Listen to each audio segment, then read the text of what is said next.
Tom, can you say something about the study that we are doing at the moment? Because we with Abdurrahman and HPG, if there is anything that you can already share. I mean, the study will probably not be published until January, but there are, I think, some interesting findings that are already starting to emerge. Yeah. So, I mean, one of the points that I would highlight is the very broad distribution between those that do a lot of due diligence, are very technical, use some of these software systems that the guys in the US were talking about to try and understand their risk management better and present a more sophisticated approach to risk management, to those that for whatever reason, funds, can't be bothered, whatever it might be, just don't think that doing sophisticated due diligence is worthwhile. So there's a huge range of professionalism for whatever reason in addressing issues that banks find concerning.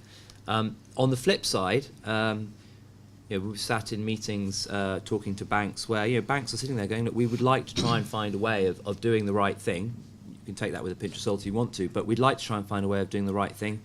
And we'd love to engage. And some NGOs have been very complimentary about specific individuals at certain banks that take the trouble to come and visit them and understand their business. So there's a really important personal element to this. Interesting. I want to come back to the issue of reputational risk, and then I'll open the floor for questions. You talked about the impact that bad press can have on organizations, but what do you think organizations should do to deal with bad press and allegations? And maybe can you share anything from the experience of other the forum or individual member organizations? Yeah, I actually wrote a piece on Huffington Post 2 days ago on this, and it was called "Why Are We Guilty Before Proving Innocent?" Right?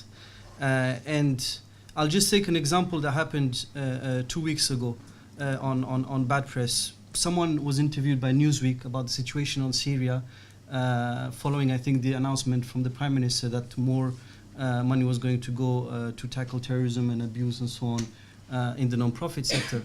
And this person represented some sort of think tank and so on, and just said out of the blue, well, you know what, actually half of the aid that goes to Syria through smaller charities goes in the hands of, ends up in the hands of ISIS. So from someone who's been dealing with these issues and listening at these issues and so on, one of the things that upset me is that someone would make that comment without any evidence and basically just fabricating it, but then the newspaper will take it seriously and alarm the public and alarm the donors and funders. And when that person was questioned by another news outlet, he just retracted and said, well, it wasn't based on evidence, it was based on an assumption that actually, aid might go into the wrong hands and so on. And so when that happens, it scares people, it scares authorities, and it makes them think that actually charities can be abused and non-profits abused actually by proscribed groups. Whereas the reality is that actually if you look at 160,000 charities that exist in this country, there are cases that have been abused, but they are very limited and rare, right? And those are facts. And if anyone can speak or wants to contest on that, he should provide evidence, and that's the clarity. And I think what is concerning is that this issue of counter-terrorism is a very politically sensitive issue. It is a political issue which is also dealt in and has a national interest in each countries. And so what you have is also bloggers and people online that start commenting, and then you have newspapers that start picking on that, whether it's true or not. And that's a danger we have to face. And that's where I was saying that referring back to donors need to share the risks. And it's also about, not just the NGO sector being all the time on the defensive. We have to talk more openly about the challenges on the ground, both donors, both NGOs, and I think that's what we need to do more. And I think we've preferred somehow in the past to be silent on these issues, but as it's becoming more complicated, we can't afford to be any more silent. I think that's really what's coming out from the online discussion, the fact that there is a lot of scapegoating, blame, but actually not enough genuine dialogue, especially between donors and humanitarian organizations. But at the same time, colleagues have just asked to identify themselves. I don't have their full name, but are asking, perhaps to share more information on what, particularly Muslim organizations do in terms of, activities and impact on the ground, because the feeling from this colleague in particular, whose name I'm waiting for, is that perhaps more can be done, in terms of sharing the information about the activities and, divulging the impact of what you do. That may also help, reinforce a positive image. Yeah, I think one of the challenges we faced as the sector, and that's why actually it has increased suspicion, is that we've not talked enough about our work and what we do and how we change people's lives on the ground. And that's the main challenge. And I think we need to be more proactive on that. But there is a wider challenge, is that we've been faced with a situation where we've been responding more to attacks, for instance, from the media, than being able to throw out the good stories. And that's the challenge we face, and that's the challenge actually that the sector faces now with situations of Syria, about how we've changed people's lives and so on. There's more negative stories out there than positive. But certainly we need to be more outspoken about that, but also about the vulnerabilities. We're not perfect. We commit errors, right? And error is human. Everyone does it. Government does it. Civil society, banks, and whatsoever. And I think this is where we need to be more open and also say, that committing a mistake is acceptable. Great. So the comment and question was from Janet Kim at Tufts University. Right. Let's open to the audience in London, but also online. Can you please identify yourself when you get the microphone? Thank you. I'm Rachel Nye-Jones, and I'm Head of Grants and Compliance at the International Rescue Committee. I'm particularly interested in this question of reputation. Now, there's some reputation that there's really not much we can do about, people who make foolish, unqualified statements. But an area that worries me quite a lot is what sort of level of due diligence should we and can we realistically do on areas where we can't directly access. We go through local groups. They're not well-known international charities. They may be diaspora. They may be locally constituted. I would imagine there are many people in this room who operate like that. And I'm particularly interested in advice or shared experience as to whether people just say, well, they're not on a prescribed list, it must be okay. That's easy to do.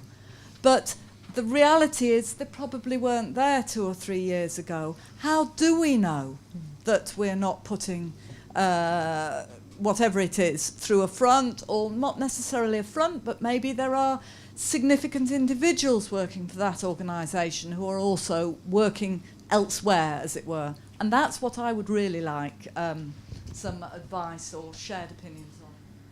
Thank you. I'll take 2 or 3 more, and then I'll come back to the panel.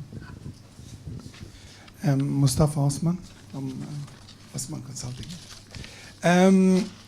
I have looked at the counter-terrorism and the impact on humanitarian actions for quite some time. I found that there is some positive impact on so many NGOs. They become really self-regulating themselves and organizing themselves and so on. But unfortunately, I found a lot of downside as well. Particularly if we stop the normal way of people transferring money to the area who are really in need for it, they find their own way from the back door somehow. And who's making the most benefit of this is the what's so-called the lord or the warlords or businessmen. They transfer money, and it will end up the cost of the delivery of the program extremely increase because of the admin cost and the additional and so on. And who's making the benefits? Private sector. So it's really, we need to re-look at the way that we implemented due diligence or the regulation and so on, I see it sometimes that we are over regulating things and doing things over the top sometimes. And the loser at the end of the day are the people that we are trying to help. Thanks. Any other question? Not immediately. Okay. Oh, yes.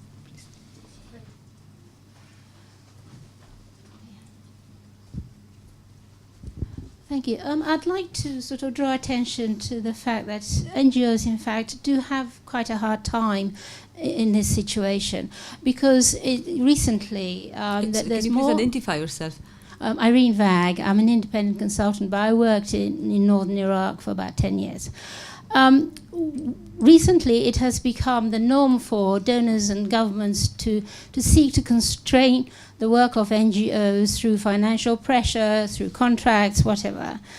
On the other hand, NGOs in that sort of situation where there is conflict, they need to be able to win the confidence of all parties, and they need to be able to establish the fact that they are independent and impartial.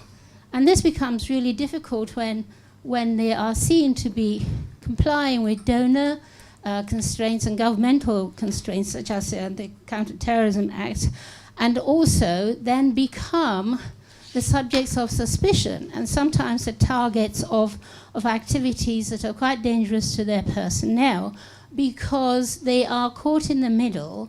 The governments that are potentially donors do not trust them because they think they are indirectly aiding and abetting terrorism.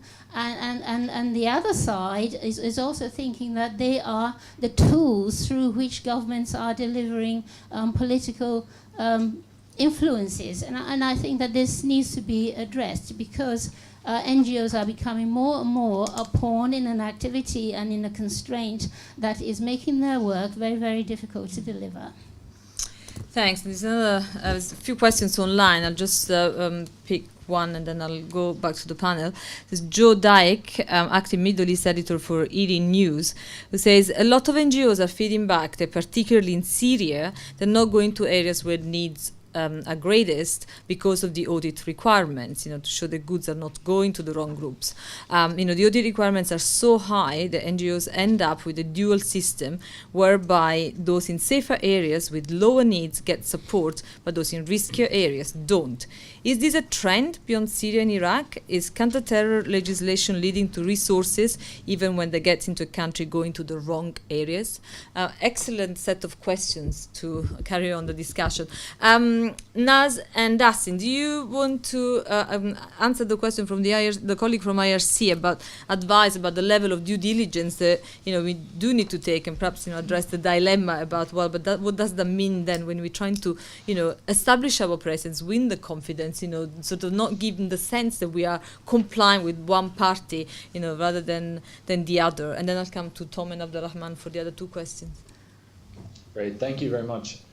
So my sense is, from our research, is that due diligence means very different things to different people. We had a companion report that came out alongside of the contract clauses report a while ago. That report looked at anti-diversion policies and practices of humanitarian organizations more broadly. And I bring this up in the context of due diligence because that report identified that it's not only counterterrorism related concerns, but also anti-bribery, anti-corruption, anti-money laundering, anti-terrorism financing, and other concerns that donors have, and that many of the especially larger INGOs are starting to undertake risk management practices that are organization-wide, that have risk identified in terms that are borrowed from the commercial sector often, and that are being encouraged to do so by major donors. And yet, when we talk to organizations with fewer resources, they were not able to identify these, they weren't able to dedicate the resources to develop systemic organization-wide approaches to identifying risk, to addressing risk, etc. So I think when it comes to working with local implementing partners and whatnot, there was a huge range of approaches that the organizations we talked with took. One organization, from beginning to end, through the entire life cycle of need, addressed all of their partners, all of the funding, all of the contracts, all of their implementing partners in-house. They did almost nothing that they were outsourcing. They were outsourcing with people whom they brought in as independent contractors, but really integrated into the organization itself. Many other organizations, especially those working out of Nairobi and into Somalia, or out of Turkey and into Syria, are doing remote management. And remote management looks very different in terms of due diligence than it might if you actually have the people on the ground who are within your organization. When it comes to counterterrorism related finance due diligence in particular, these banking sector norms are the ones that seem to be predominating among these larger INGOs and to a lesser extent within the UN system. But for smaller organizations, they said that they don't have nearly as many of the resources to know even what those norms are, how they could identify what their risk profile might be, and if they needed to use the London-based standards, the US-based standards, the Geneva-based standards. And so there was quite a bit of confusion and there was a lack of systematic approach to it. The one thing that I wanted to close on here with respect to due diligence very quickly is the partner vetting system. So partner vetting, many people in the audience may have heard about. The United States, through the State Department and the USAID, are undertaking these approaches where they're requiring organizations in 5 pilot countries, as well as Afghanistan and Gaza, West Bank, to provide information on their key partners in the field that will then be used by the organization to submit it to U.S. government, their government interlocutor, who will screen that information against a private, non-public terrorism database. And then that will be the sufficient level of due diligence for counterterrorism-related financing for those organizations receiving funding in those pilot countries. Now, of course, there's a range of concerns that arise with respect to these partner vetting systems, many of which we try to bring up in terms of questions in the paper. But it's something that it's one model of what due diligence would automatically look like if you had a very strong partnership or requirements from the government or from your donor to provide information on key partners in the field.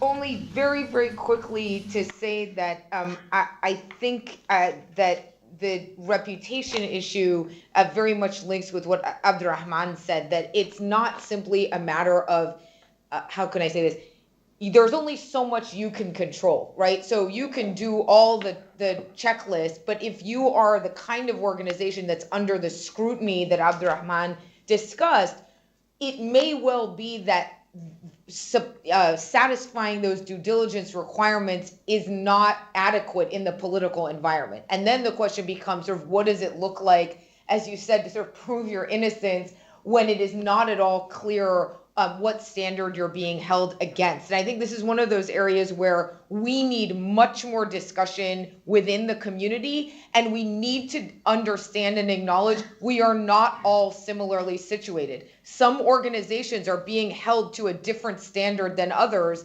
within the humanitarian community, and that's something I think we need to talk about more. Thanks. I want to react to Mustafa's comment about actually how these laws and measures are perhaps perversely driving to less accountability because of the way money is moving around. Yeah, so I mean, you're absolutely right. It's frankly better for money to flow within the formal system than outside the formal system. And indeed, the Charity Commission in the UK emphasises the fact that having a relationship, as an NGO having a relationship with the formal banking system is something that they would very much encourage, because they see that as an important part of governance. So we have this bizarre situation where in the name of security we make matters less secure, and people have to carry cash or whatever it might be. And I think, again, coming back to the other research we've been doing, we've got this strange situation where I think everybody involved realises this and recognises this, and the bus is crashing down a road at the moment, and no one's actually grabbing the steering wheel and saying, "Hang on, we need to get off this road because we're going down an unconstructed road." And obviously, somebody who is very valuable in this debate in the UK is David Anderson QC, the independent reviewer of terrorism legislation. He's made this very clear point that there needs to be dialogue between the sector and in the UK, the Home Office and Treasury, because And certainly that dialogue has started, and it's pretty clear that people recognise that there is an issue that needs to be addressed here, and that fundamentally it's better that funds flow within the system than outside the system. The only problem is who controls that system? It's the banks, and right now I think that in general there are situations where the banks are obviously encouraging funds to flow outside the system, and that's clearly suboptimal. So, like all these things, I think dialogue is needed to solve the issue. I think people understand it's a problem, but we haven't yet started to cross the bridge to deal with the problem. Thanks, Tom. And Abdurrahman, do you want to address the question from the Eating colleague? Is then the counter-terror legislation pushing resources into the wrong areas, in the sense that the areas where actually perhaps there are less needy populations than safer areas? And is that trend just in Syria and Iraq? I think that's actually what's unfortunately what's happening, and there was a research commissioned by Tufts University looking at the famine in Somalia and why certain areas and people were not reached actually, and that has a lot of it to do with counterterrorism, but it has a lot of it to do also with what you just mentioned, that because groups like Al-Shabaab perceive NGOs as being vehicles of Western government, Western intelligence, they don't want those organizations to operate in that area, and that makes it very difficult. And at the end of the day, the people who suffer most of it are the people who are in need, and a lot of people are not reached out. And in Syria, we're talking about one of the biggest catastrophes, humanitarian catastrophes ever, and it's very, very sad. And I think it's time, that we do something about it. Unfortunately, agencies who have had to deal with that had to refuse money from certain donors to be able, to operate in certain areas, and those tend to be larger, more established organizations, and medium or small organizations don't necessarily have that choice, and so that's the dilemma. Unfortunately, we live in, and again, some organizations that may have potentials are local partners, diasporas, maybe Muslim NGOs, and they are overwhelmed. They don't necessarily have the capacities that the larger organizations have, and they have to also carry out higher levels of due diligence and so on. And Syria is probably one of the most difficult and challenging situation. And as we go along, actually, the conflicts are becoming more and more complicated due to this incidence of proscribed groups. And I'm not sure who's going to be, able to operate in those areas in the future. And I think it's a dilemma we need to answer. Thanks, Abdurrahman. I'll take 2 or 3 more questions, and then we'll have to wrap up. I'll go back to the panel before we close. Colleague here, and then there is a couple of online questions as well. Hi there, Suzanne from Barclays. I just wanted to reiterate on Tom's point, actually, that in a financial sector, any mention of sanctioned countries or high-risk areas, it tends to be a focus of, no, we're not going to do business there. But it is, I work in an area which works with humanitarian organisations, and I would strongly emphasise that it is about an understanding and having an open dialogue and making sure that there is that understanding to be able to make a risk management decision. And there have been cases where that's been helpful to the organisation. So I would strongly recommend that it is something that any organisation is working closely with their bank, and then the dialogue becomes more clear. Thank you very much for that. Colleague here. Thank you. We didn't plan this, but we're doing 2 banking inputs together. So Justine Walker, I have responsibility for financial sanctions, bribery and corruption, and terrorist financing in the British Bankers Association. And really, I think it's great because we can just build on the previous comment and also Tom's side. I think the issue for us over the past 18 months is actually how do you create that dialogue in a meaningful way? Because quite often the charities say, well, it's really difficult to really understand. We have a good relationship with our own bank, but actually our payments are still stopped later on down the payment chain going into a country, and they're held up elsewhere. So, from our point of view, what we did last year was we worked with charities, the Disaster Emergency Committee, and a law firm, Freshfields, provided legal input on getting aid to Syria around dealing with the due diligence issues, dealing with what banks would expect from their charities, looking at sort of what charities, a bit of transparency from the charities around what programs that they were planning on actually delivering. I mean, we're currently doing the same with Gaza at the moment, because that is, I think Syria is much more complex in reality, an operating environment, but from a sanctions perspective, Gaza is actually more complicated in many ways. And I think it's this dialogue, and I suppose I really would like to ask the panel around how do we create that international dialogue, because it's felt quite a lonely place from our position. You know, we went ahead with this guidance, we couldn't really get international bodies on board. I think we broke some new ground by way of financial sector, banking, charity dialogue and consensus. But I would like to see other countries doing the same and other communities doing the same. So, yeah, thank you. Thank you. Great. Any last question here? So, yes, there, and then I'll take the online. Hi, I'm Samreen from Interpal. I just wanted to make the point that there's very little redress for charities that have been burned by the politics of counter-terrorism, financially, operationally, also just, like you mentioned, the reputation aspect, and then kind of working back after. I mean, we've already been designated in the US, which means our position is very different to everyone else's here. We have to work against that constantly, and there's very little redress, even legally, for us to try and, despite our due diligence process, despite being extremely stringent with how we work in Gaza and the West Bank, there's very little movement for us beyond that because it is very political.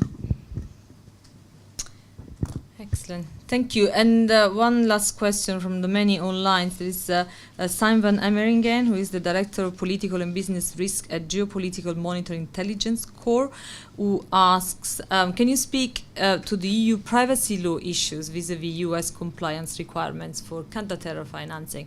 So I guess that's for you, Naz and Dustin, to address, and then if you can comment on, how we created this international dialogue, but also to the issue raised by the colleague now, and what can those who have been burned in a way, but the counter-terror legislation really find any redress practically. And I'll come to you.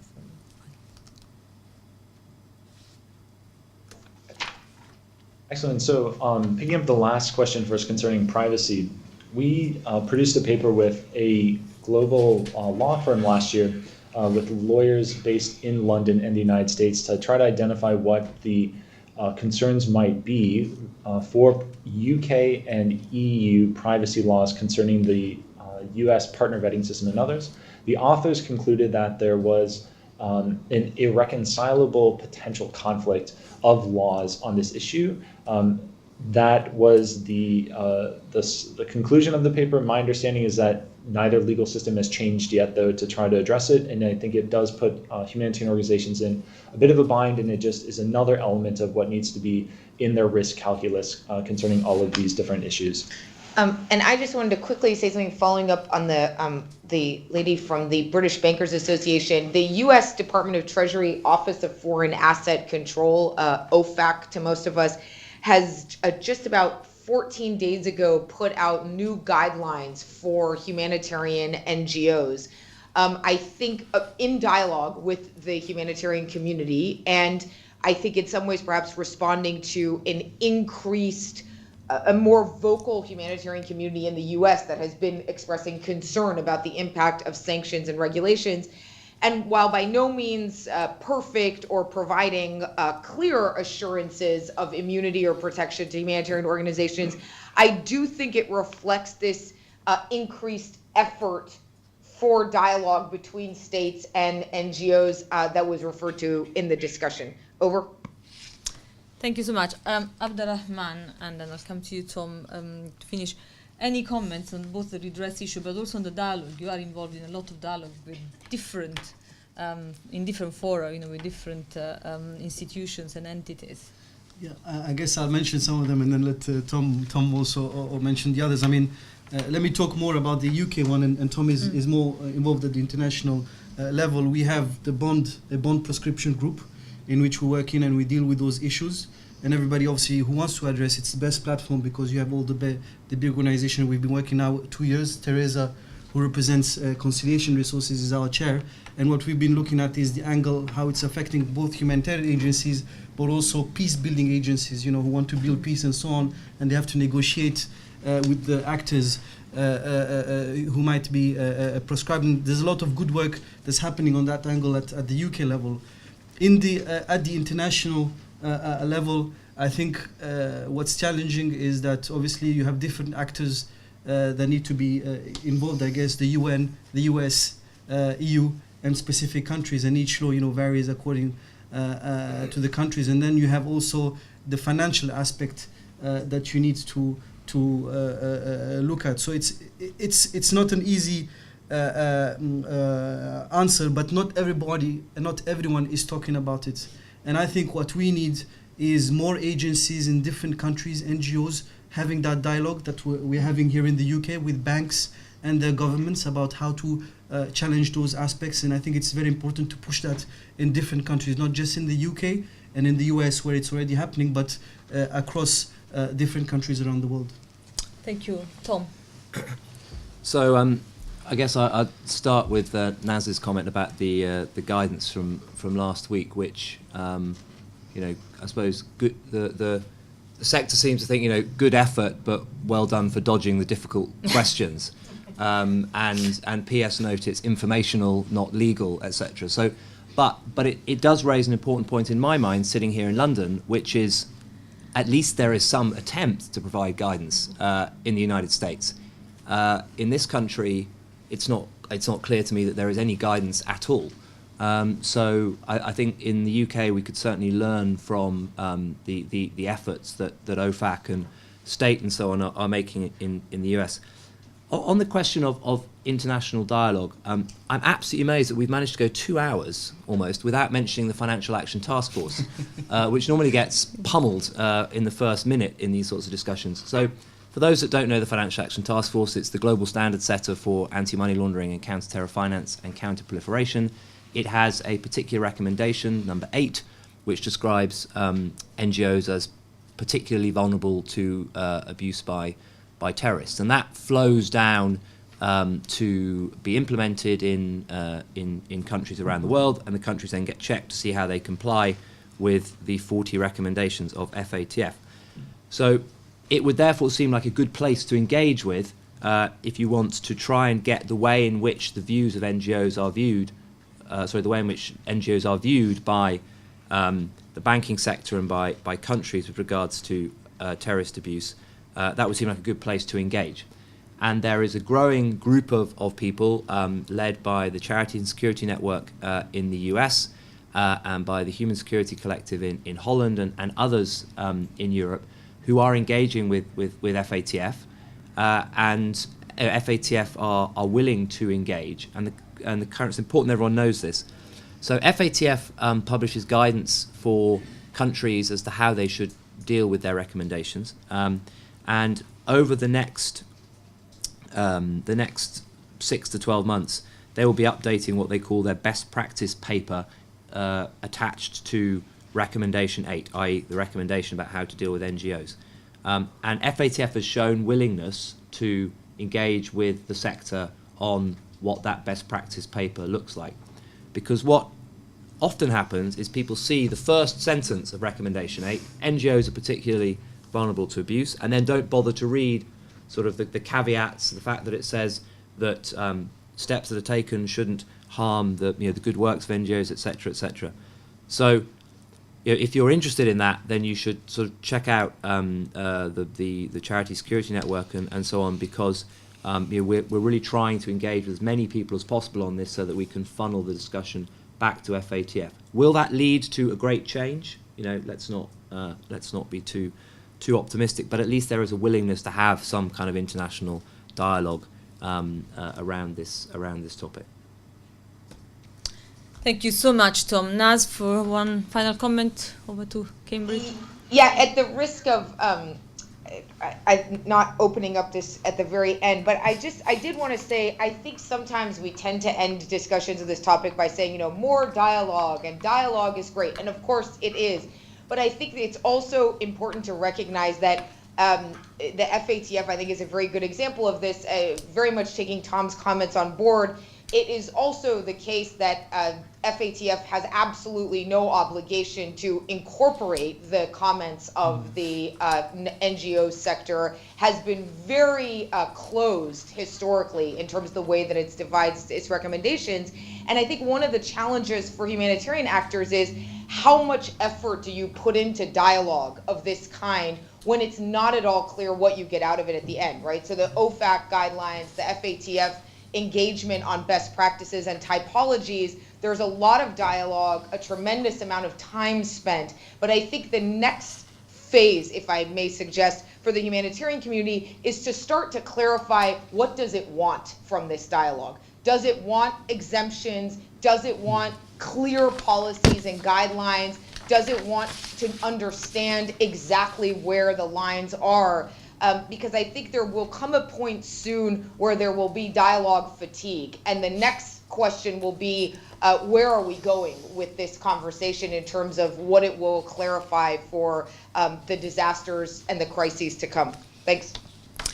Thank you so much, Naz. I think that's an excellent point to end on. I mean, when we produced the policy brief in 2011, the encouragement was definitely to have more dialogue, but already sort of, pushing the community to clarify dialogue on what you're trying to get out of it. And 3 years later, we're still trying to determine that. So hopefully that's another thrust, to try and come together as a community with some clarity about, what really we are expecting out of, this dialogue on various fronts. But let me close with, it's been a really fantastic 2 hours, really interesting, incredibly insightful. Many, many thanks to Naz and Dustin and Jessica for the study, but Naz and Dustin in particular for being with us and guiding us through these discussions over the last 2 hours, and to Abdurrahman and Tom. I also need to thank, and Naz has already done that, Wendy Fenton, who is here, who is the HPN coordinator, because Wendy has been very much at the heart of helping tailor this paper to practitioners, so that we finally really taking the language, to a level that is useful for the people who grapple with this on the ground. The paper is online on the HPN website. The video recording of the discussion will be online within less than 48 hours. For those who are in London, please feel free to stay with us, engage with the panelists who are here in London. There are refreshments outside. For anyone else who is online, and especially Naz and Dustin, thank you so much. Really grateful for your support today.